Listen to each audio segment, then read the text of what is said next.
Thank you for staying with us. And at this time, let's talk about security and governance.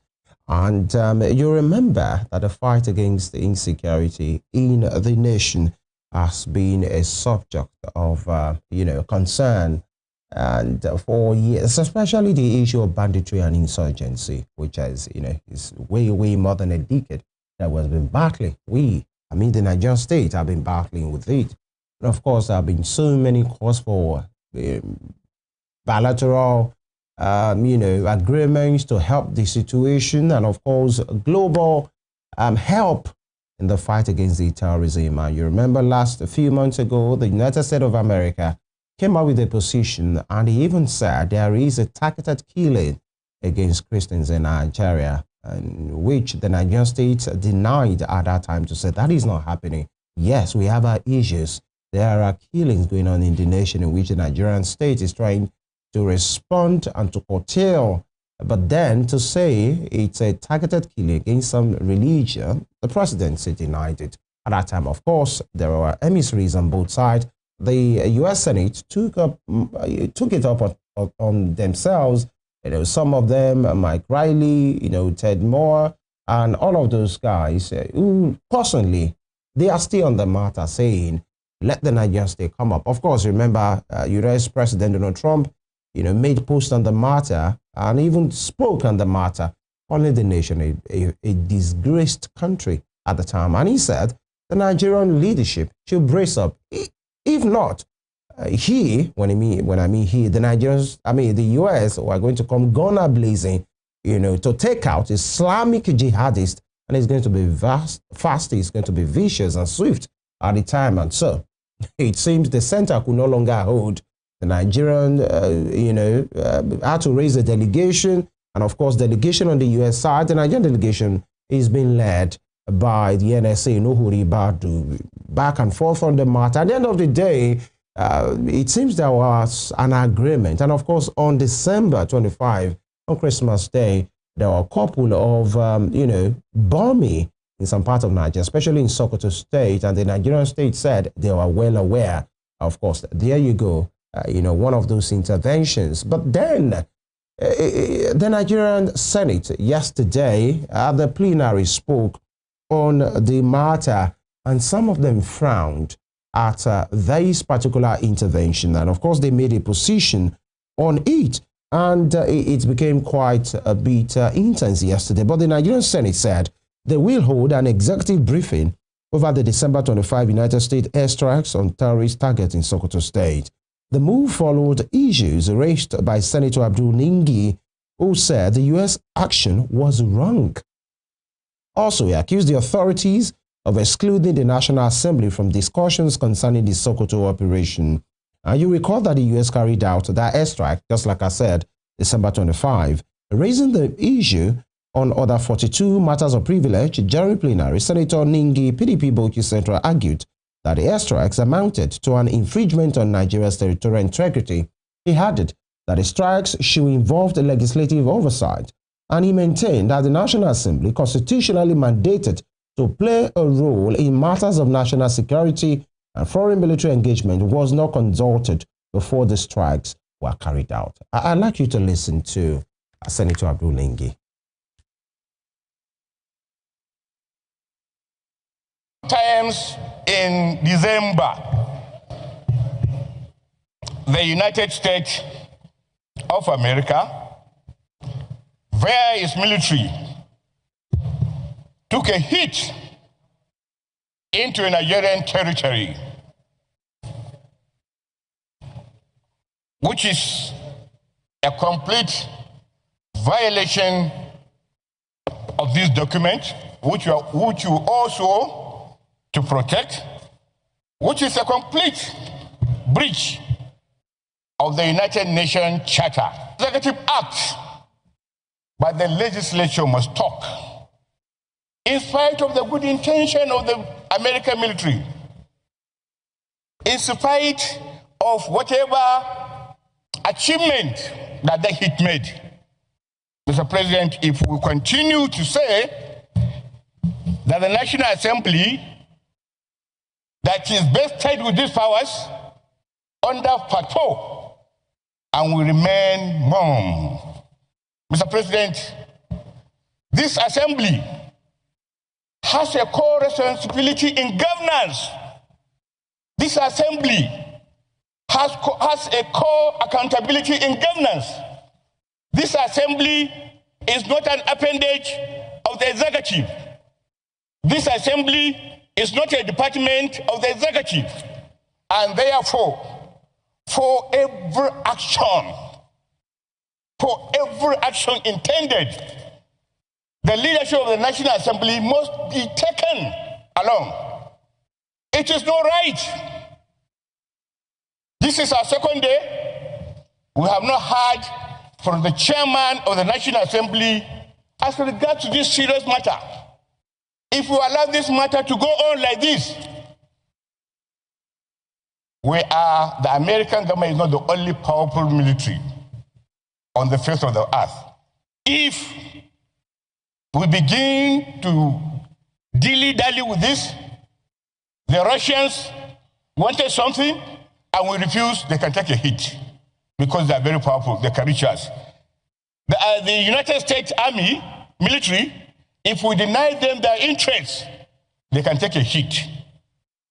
All right, that was Senator Abdul Ningi from Bauchi saying even if the intention of the U.S. government is okay, it was totally wrong of the Nigerian government to have gone ahead with that agreement without carrying the National Assembly along. And he raised some point to say that means any superpower nation, can just put pressure on Nigeria and then they have their way with whatever. And he mentioned Russia and all of those things. So we look into this matter and explore it further. Is it about the integrity of the Nigerian institutions? Talking about separation of powers to say, executive, you don't have the right. You shouldn't have gone ahead without involving the Nigerian Senate as an institution on this matter. Or is he somebody trying to vent that they are displeased with the intervention hitherto, or ego, institutional ego on this matter? We have with us today a labor enthusiast and a policy and public affairs analyst, Comrade Lanre Fadahunsi, in our studios. Good morning. Thank you for joining us. Good morning. Glad to be with you. And of course, at the other end, virtually, we have joining us the DJ at Heritage Center and policy and public affairs analyst as well, Dr. Katch Onanuju. Good morning, Dr. Katch. Thank you very much. I'm happy to be with you. Thank you very much. Now, so here we go. Let's start with you, Comrade Lanre Fadahunsi. You heard the man. And of course, the Nigerian, the Senate President, Godswill Akpabio, had to intervene to say we will have a closed-door session. In fact, we will have an executive session where we will brief the executive on this matter to let them know our position on this as an institution. But they couldn't really go ahead because they had to, shut down the plenary yesterday in honor of one of their colleagues, that died and all of those things. So what's your opinion on this matter? Do you think Senator Ningi has raised valid point, talking about institutional, independence on this matter, or just a man who feels, or do you see ego playing out to say the executive, you can't take such a decision without the National Assembly? Well, talking about rights and responsibilities, it is right and good for Senator Ningi to raise that issue because it's supposed to be a case of working together in synergy. However, when it comes to the discussions around security, there are some things that people must understand requires a lot of secrecy. And so you cannot say, oh, this thing, don't forget that even within Nigeria, a Professor Zulum kept saying each time we want to go after the bandits, they already know we're coming. Some people are snitching on us who are highly placed. It was not just him saying that. We heard that from the Benue, from the other governors who have all this insurgency around them. We have been in this case since the days of Goodluck Jonathan.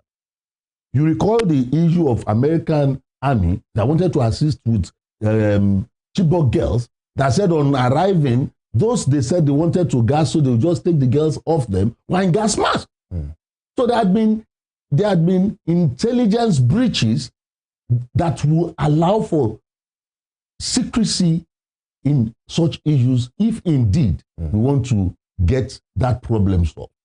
And so, well, since Ningi is speaking his mind, he is not wrong. But at the same time, I don't think it was wrong for the federal government to have acceded to working in relationship. They did not say they were not informed, but in working in relationship based on trust. You see, we will continue to pretend these issues don't exist. Some people are already calling out the presidency that the trip of Mr. President to Turkey was based on advice from a Gumi person that said Nigeria should genuflect towards Turkey as against working with America. And so at some point you begin to wonder, what interests are people? Do we really want this problem solved? Whichever way, if the purpose of everyone is to get these things solved, then whichever way is easiest to get it done is best.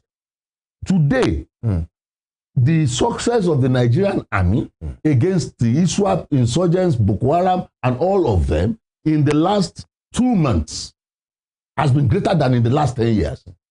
So would you now say that was bad? Would you have called that a bad result? All these denials here and there, they kidnapped 176.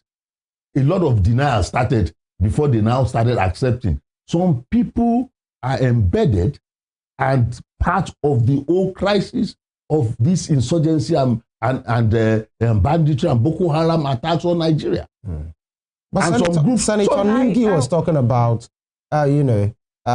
institutional integrity and national sovereignty in his words, saying if we can just do that, that means Russia can just come up one day, put pressure, and of course they have their way. Don't you think that? And by the way, you talked about... Russia is in what's the name of this country? Please hold on, sir. Yeah, the BRICS. Yes. Now, hold on, sir. Now, the point I'm trying to make, you started with a place of, okay, maybe the Nigerian government wouldn't want to escalate the matter and bring as many persons inside so that particular plan so that they don't... There won't be a leak. But that wasn't really a secret. Everybody knew, the US were even heavily briefing on us that they were going to intervene. But you did not say when. Well... So he was asking to say they ought to have been informed. He talked about the constitutional implications of this. That's what I said. They have the constitutional rights to have, done an oversight. All the oversight and everything is there in the law, it allowed. But there comes a time that national security takes preeminence. At such times, that's when you talk about veto. That's when you talk about veto. For instance, it was Barack Obama, I think I was midnight, that told the whole world they had killed Saddam Hussein. I mean, that killed Osama bin Laden. And intel, something that had continued for months. The SEAL, American Navy, had been on that matter for months, and it was after the execution of that thing that the world heard from an Obama. And the assembly, he said he was in discussion with the service chiefs and retired army generals who were also on the matter. He was not talking about the Senate president. All right. Because at such instances, there are interests. And those interests can betray the success of such an engagement. The world heard of Maduro's pickup. They had started planning it long before then. So there are certain things that had to do with, but look at the situation of Nigeria. We must be sincere with ourselves. A lot of people have said it repeatedly that these problems escalated in Nigeria because some people felt politically they wanted to remove a Jonathan at all costs. So those who knew those army came have links with them. All right. Okay. The entire world has videos of our highly placed political office holders who are hand in gloves with these so-called bandits, with the ISWAP people, with the Boko Haram people. So if you have seen that, the whole world has seen it, and you're now saying it's wrong to take some actions that can bring results, I see that as strange. And that's the sincerity about it. If we've had a problem for over 15, going 20 years, and suddenly in 2 months, there has been achieved. Do you know that a sizable part of the Sambisa forest that looks like a home of demons has been taken over by the Nigerian army? And we are saying it's wrong. Okay. Yeah. Dr. Katch. Dr. Katch, if you can hear me, you've listened to Comrade Fadahunsi this morning. And, yes, I'm with you. Good morning. Yeah, right. Good morning, sir. You also heard, from that video, some of the points that Senator Abdul Ningi, representing Bauchi, right, the constituency there. He talked about the constitutional implication or the constitutional oversight that behoves on the legislature to have done on that particular operation. What's your take on it? As Comrade Fadahunsi has talked about national security matters that could make, that particular oversight vetoed by the executive now. Do you really think that obtains here? I mean, this is the legislature. They also have, an oversight function to have done on that particular operation. What's your take on it? Well, as a gentleman in the studio has explained, I am 1,000,000% in agreement with him.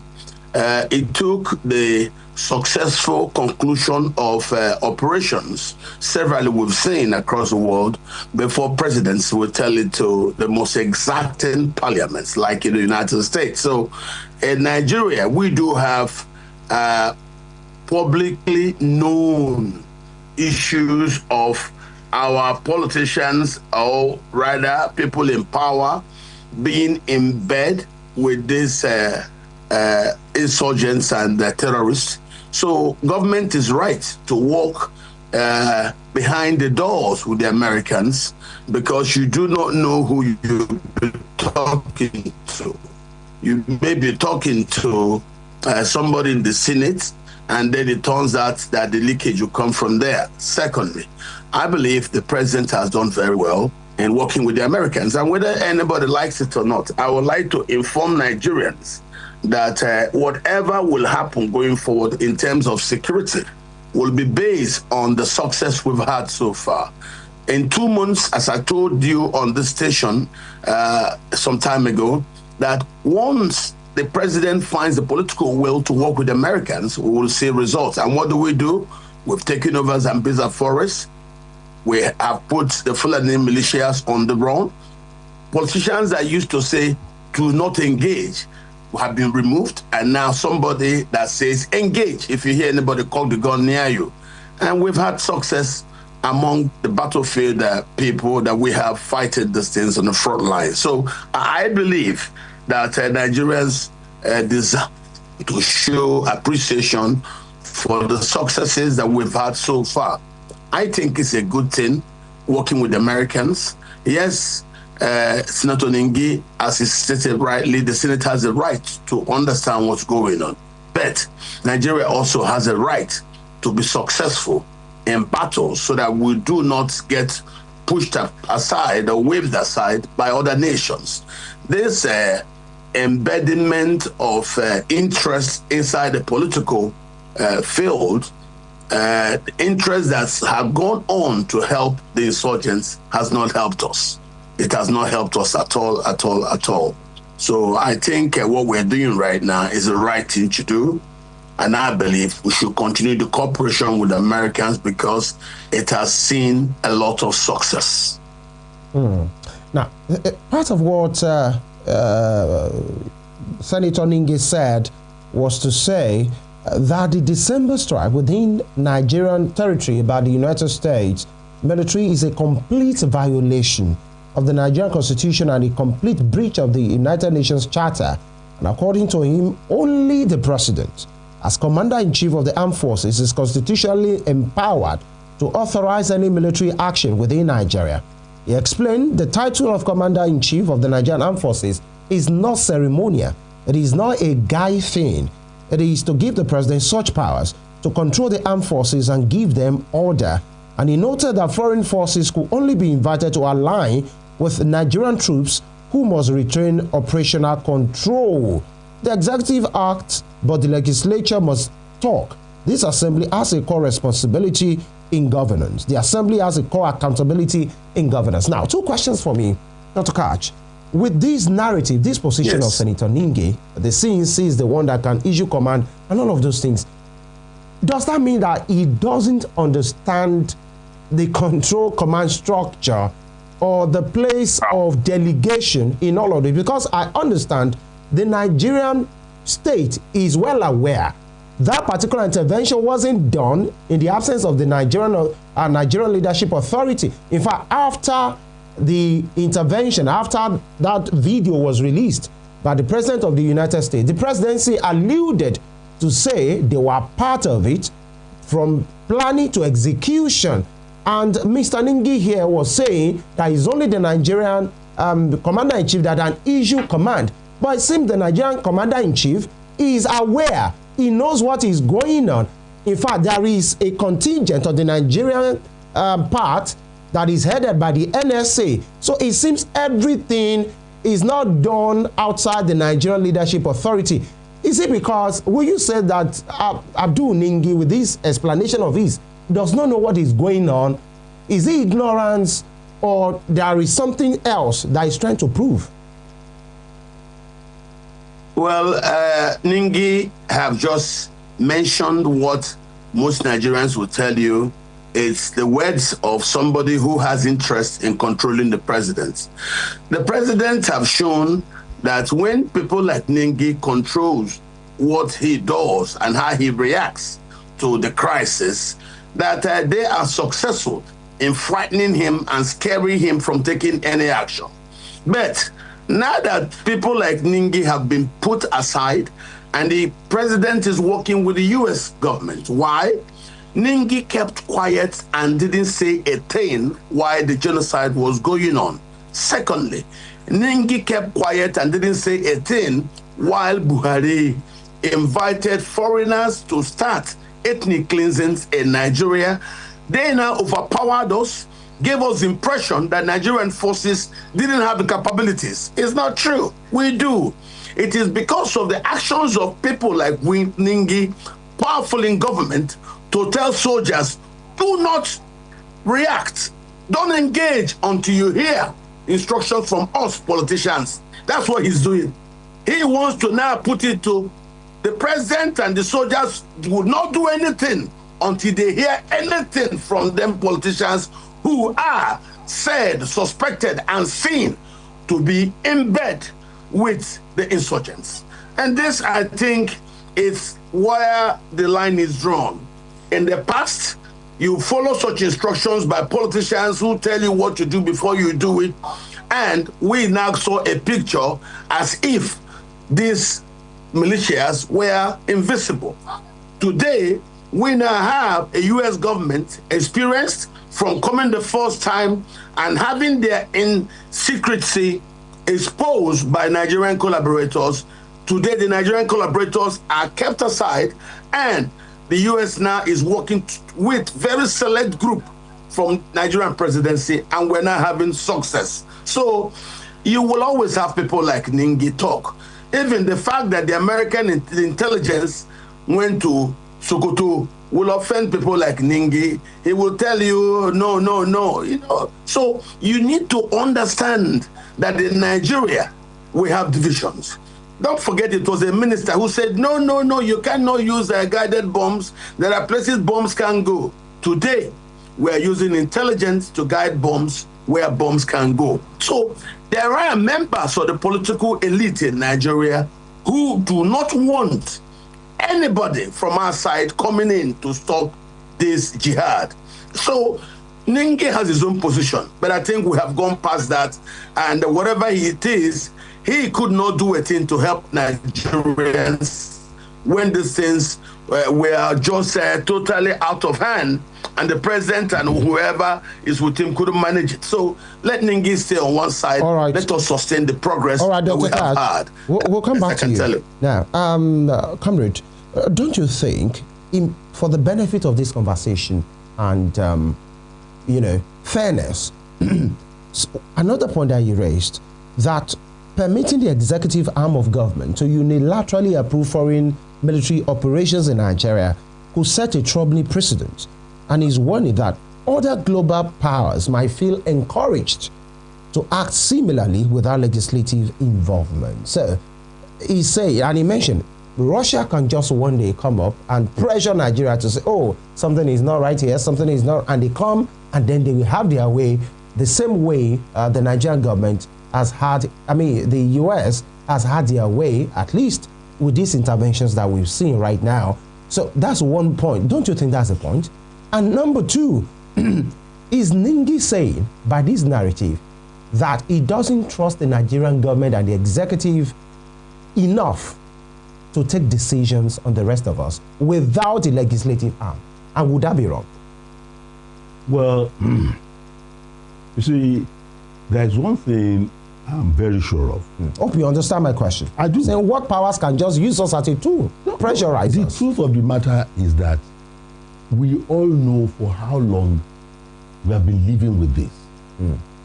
Where were the voices of the Ningis, not particularly Senator Ningi, of Nigeria, when the Buhari administration came up with the visa on arrival thing for Sahel region people coming into Nigeria?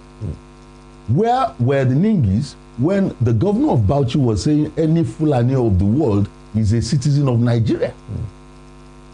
All of these things are pointing to the ethnic cleansing thing that people were talking about. They called it, they said it looked like religious, but it was more of an ethnic cleansing than a religious issue. A retired general, Theophilus Danjuma, in this country, told us of all these issues, that they were not accidental but deliberate actions. All these voices were silent then. They were not emphatic then. Dr. Malaifa, a deputy governor of Central Bank, is not a small man, kept shouting, it is deliberate. The Middle Belt is suffering. Did we see any voice like this? And of course, people have been fingered, even in that Senate, has been recruiters of these bandits. There have been issues as to some of these leaders, even by cattle that were rustled, allegations.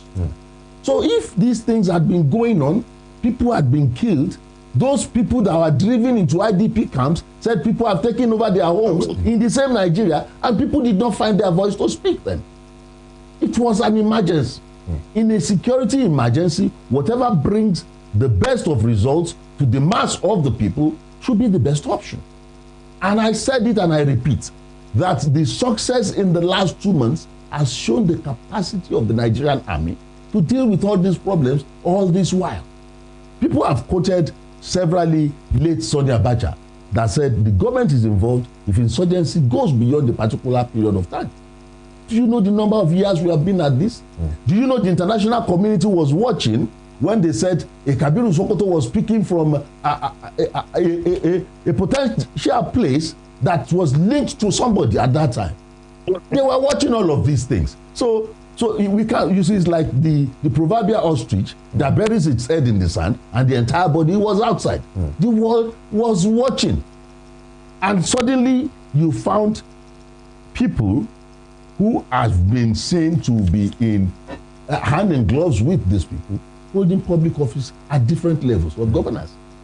I listened to somebody that said, way back in the days of the Ahmadu Bello University killing of a young student that was preaching that they have known the position of Pantani and he became a minister in Nigeria that was calling actual shots in government, in communication. So what would not be compromised at that level?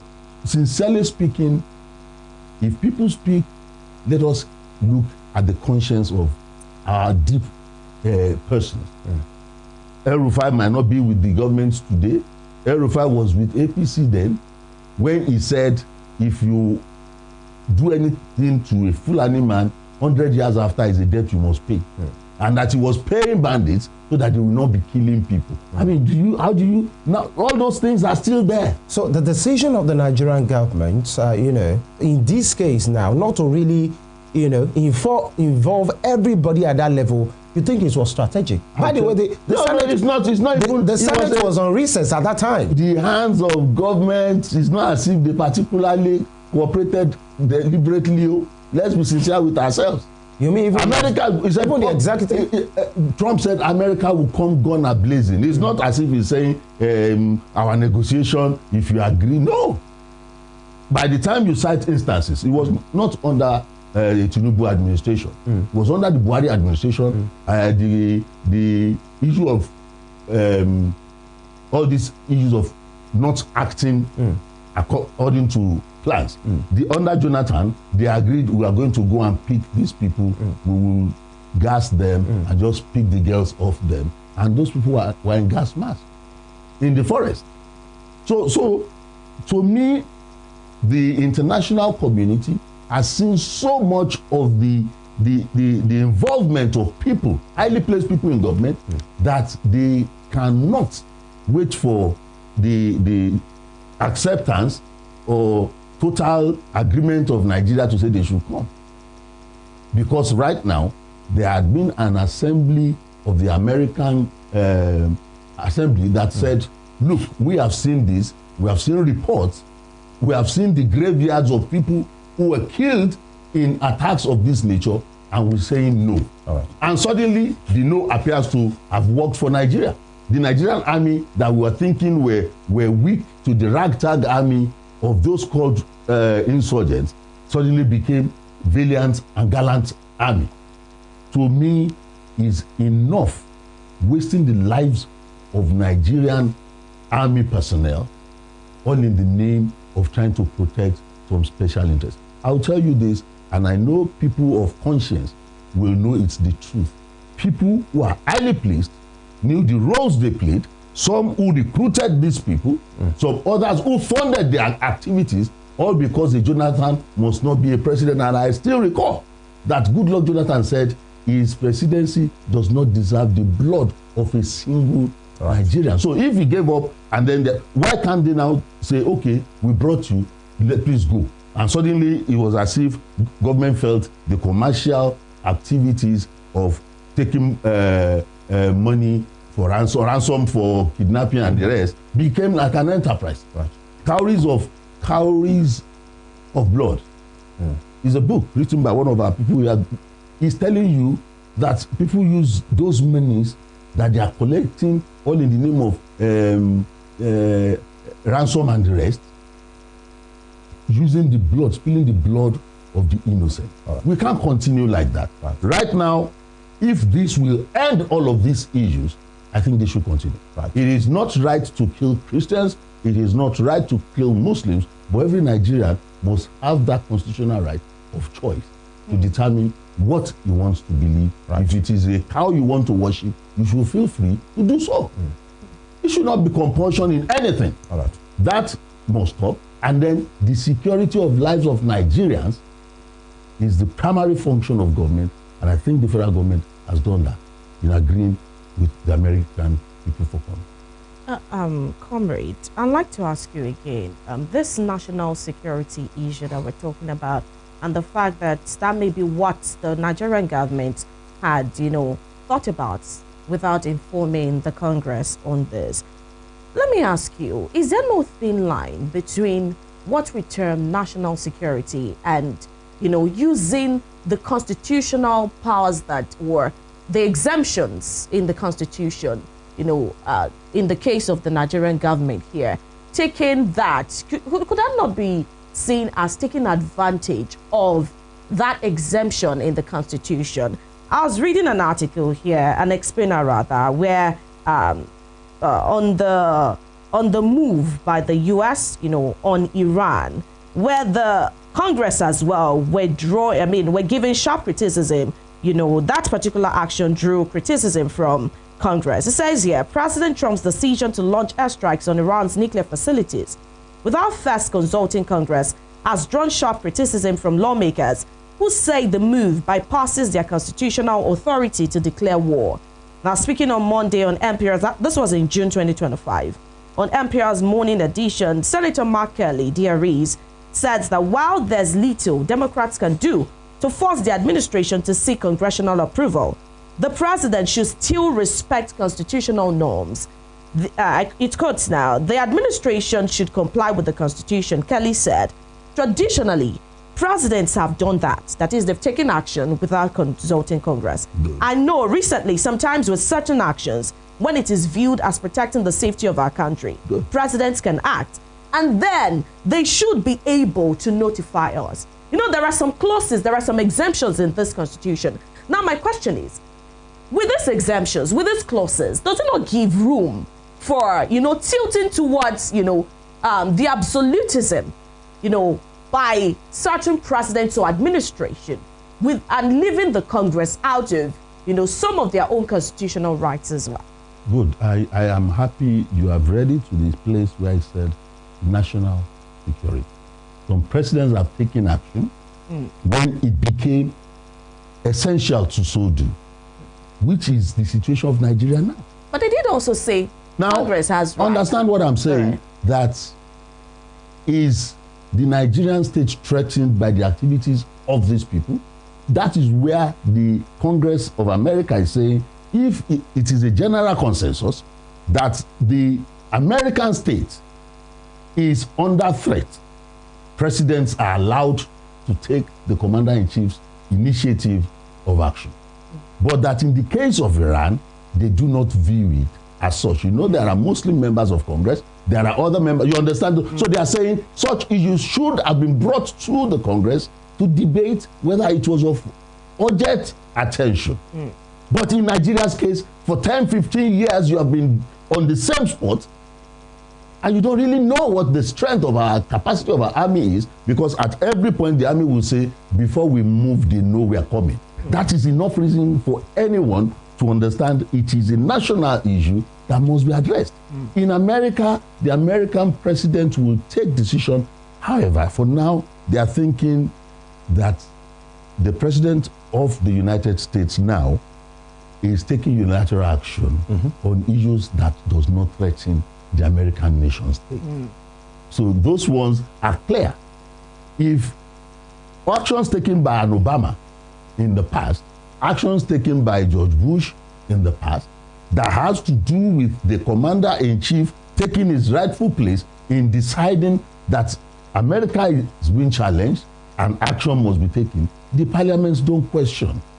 But in this matter, they felt it is not of such importance that you now deploy the resources of America without consultation to fight the battle they think is maybe personal discussions and the rest of it.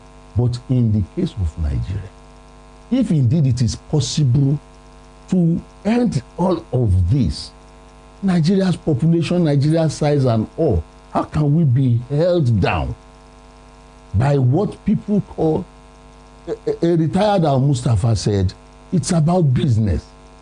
Some people are mining things and they have recruited people who will chase people from farmlands. So all of these things, a bulk of it has to do with commerce that some individuals are the beneficiaries of. If you look at the Dele Alake ministry, they are saying, wait a minute, how can the oil of the south belong to Nigeria and the gold of the north is not belonging to Nigeria? Some people are mining and cutting away all of these minerals and not bringing to, and almost immediately, there was reports that some people are already complaining that why must the gold mining be in Lagos? This is a private business. It is not government refining that gold or whatever. These things has deeper meaning. Some people's commercial businesses are being affected by peace in the northern part of Nigeria. If there is peace in those places, those who are the beneficiaries of slaves, of graft, of the bloody issues there are not happy. And you don't expect them to be. Some in Yoruba land, they call them those who benefit from strife. So they won't be happy that you want to now don't bring peace. That is where we feed. We feed in discord, in disharmony. So if somebody has now taken action that is trying to bring peace after decades of bloodletting, I think we should all agree that if all of us want peace, then whichever way brings peace faster, we should embrace. All right. We should embrace it. It's not as if the American people are saying, oh, go and kill people in their homes or make slaves of them. Some northern elders, I think, recently in a press release said, wait a minute, don't condemn these actions.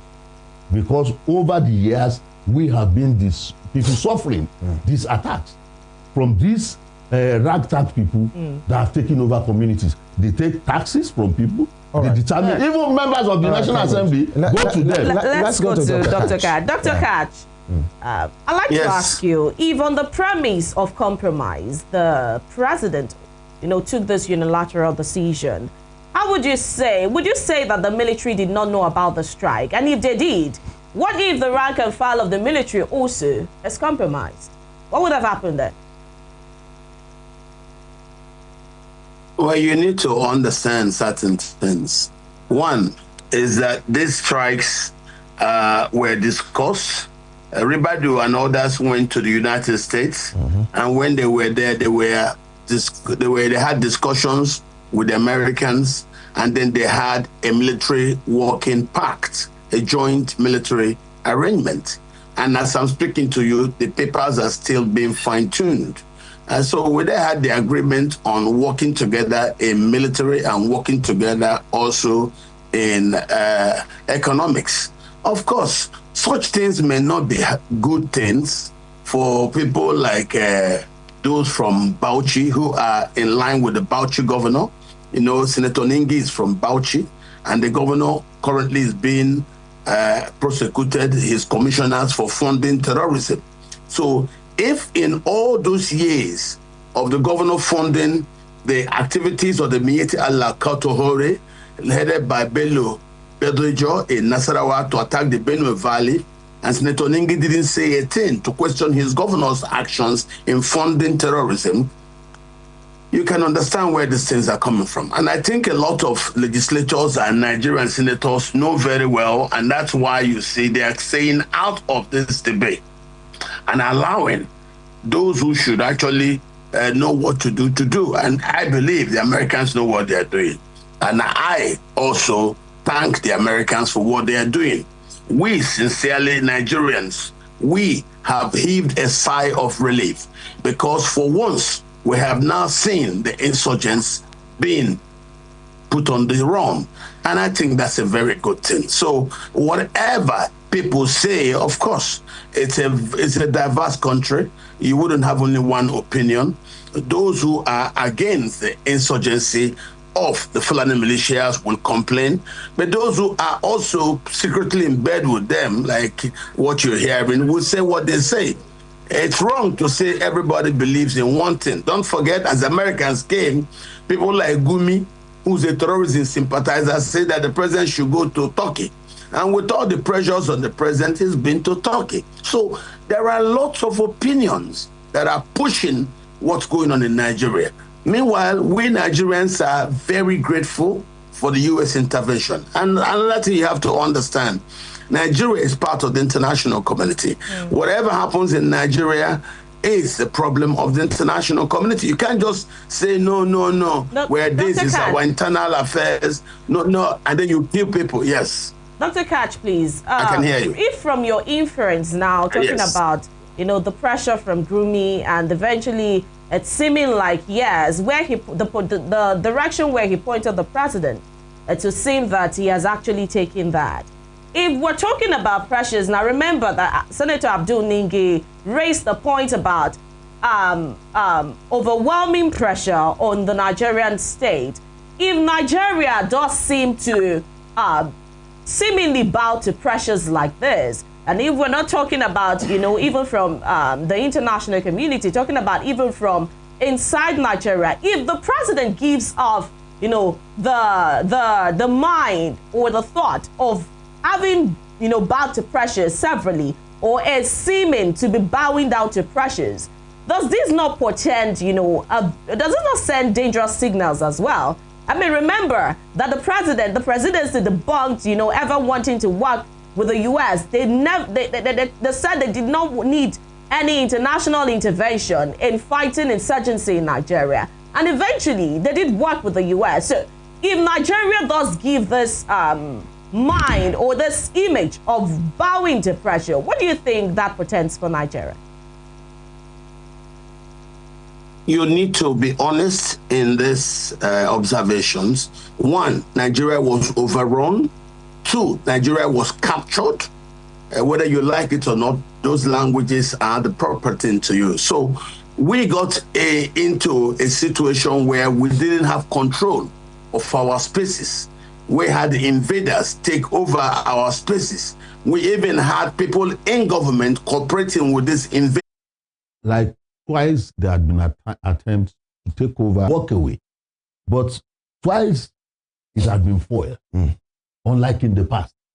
The point is, you cannot take a toy or sweet from a young child and you're telling the child not to cry. So these people, of course, will want to fight back. You can recall that even after the American attack, Sheikh Gumi said Nigeria should prepare for war. Have you forgotten that was in the public space? That unless they go and still negotiate, that he is seeing war coming. And people, nothing still happened. Some people are still part of the army. Some people are still part of government who have their hands deep in the affairs of this miscreant. You know, it became a national issue. The Katsina State, what's it called? Amnesty program. And people who know this story know that a lot of political exposed people, especially from up north, have their own version of that, the militia. Okay, for instance, you hear that a governor installed somebody to replace him, and within 6 months of taking over, they have at loggerheads with each other. The former governor believed, because I installed you, you should have still allowed me to control the gold. And I was saying, no, it's for governors, and I'm now governor. I should be the one to control and harness these resources. These things has greatly to do with the commerce of those areas. And those commerce is not even for the benefit of the mass of their people. And those are the people suffering these attacks the most.